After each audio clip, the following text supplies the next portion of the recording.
श्री गुरुवे नमः।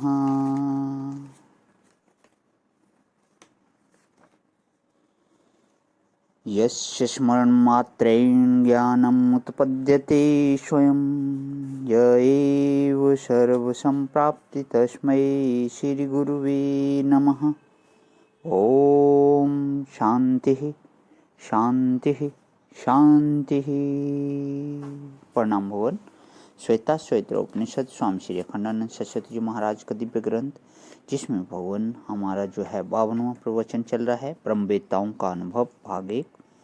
और इसमें अध्याय 6 से मंत्र नंबर 7 से 10 की व्याख्या, पेज नंबर 796 से आगे ले रहा हूँ भगवान। तो हमारा सत्संग विराम हुआ था विदाम देवम भुवनेशम यम। यह जो स्वयं प्रकाश सर्वांतर्यामी भुवनेश्वर है, उसको हम जानते हैं। कैसे जानते हैं? बोले देवम सर्व प्रकाश रूप से जानते हैं। आगे क्या है ना, तमेव भांतम अनुभाति सर्वम, उसी की रोशनी में सब दिख रहा है। वह कौन है भाई? जरा ख्याल तो करो कि तुम नहीं होगे और वह रोशनी होगी तो सब दिखेगा। किसको दिखेगा? कुछ ऐसा गड़बड़ झाला इसमें है कि यह मामला लोगों की समझ में नहीं आता है। ईश्वर के जितने लक्षण बताए जाते हैं, जब गौर करके देखोगे ना, तो सब अपने में ही घटेंगे। तुमने अपना विलास कभी देखा है? अपनी मृत्यु कभी देखी है? कोई है ऐसा जिसने अपनी मृत्यु देखी हो? बोले गांव भर की देखी है। तो अपनी भी जानते हैं। बोले गांव भर के शरीर की मृत्यु देखते हैं कि आत्मा की मृत्यु देखते हो? आत्मा की मृत्यु कभी किसी ने देखी नहीं। अच्छा, बोले अपना अज्ञान तुमने देखा है कि मैं अज्ञानी हूँ, मैं जड़ स्वरूप हूँ? ऐसा तुमने कभी देखा है? कोई कहे कि हाँ देखा है। बोले जब देख रहे थे तब तुम ज्ञानी थे कि अज्ञानी थे? बोले नहीं देखा है। नहीं देखा है तो क्यों कल्पना करते हो कि मैं अज्ञानी हूँ?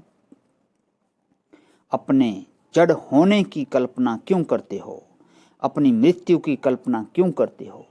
अच्छा, बोले भाई अपना दुखीपन तुमने कभी देखा है कि नहीं? बोले देखा है। दिन भर में 10-15 बार दुखी हो लेते हैं रोज। माने कई लोगों के सिर में ऐसी आदत पड़ जाती है कि उसको 10 बूंद आंसू न निकले तो उनके सिर में दर्द होने लगता है। ऐसी आदत लोग बना लेते हैं कि दिन भर में कुछ होवे तो आंसू निकलें, तब तो सिर उनका ठंडा रहता है। नहीं तो जो आंसू इकट्ठे हुए तो गर्म हो गया। बोले हमारे तो 10-10 बार दिन भर में आंसू गिरते हैं, हम दुखी होते हैं। अरे बाबा, तुम अपने दुखी पने को जानते हो ना? वह दुख तो थोड़ी देर के लिए मेहमान की तरह आया था और चला गया।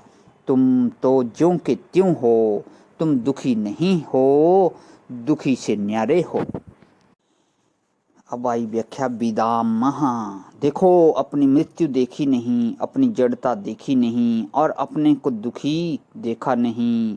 भले थोड़ी देर के लिए मेहमान आया, किसी के घर में कोई मर गया होता है ना, हमने देखा है गांव में, शहर में शायद ऐसा ना होता हो। किसी के घर में कोई मर गया, बहुत दिन हो गए हैं, यहाँ भी सबको मालूम है, वहाँ भी सबको मालूम है। दोनों के घर में अलग अलग हंसते भी हैं, खाते भी हैं, भंडारे भी होते हैं। तो तुम सतचित आनंद हो तो हो ही, फिर भी रोते हैं। जो बैठा हुआ है भीतर वही तो है देव, और जो समष्टि का स्वामी है सो भुवनेश। और दोनों में जो समानाधिकरण्य है वह बताता है कि देव और भुवनेश दोनों एक हैं। एक ही भक्ति के दोनों हैं, देवम और भुवनेशम। इसका नाम समानाधिकरण्य है वेदांत में, देवम भुवनेशम, अर्थात यो देवः सो भुवनेशः। यह भुवनेशः स देवः। जो देव है वही भुवनेश है, जो भुवनेश्वर है वही देव है।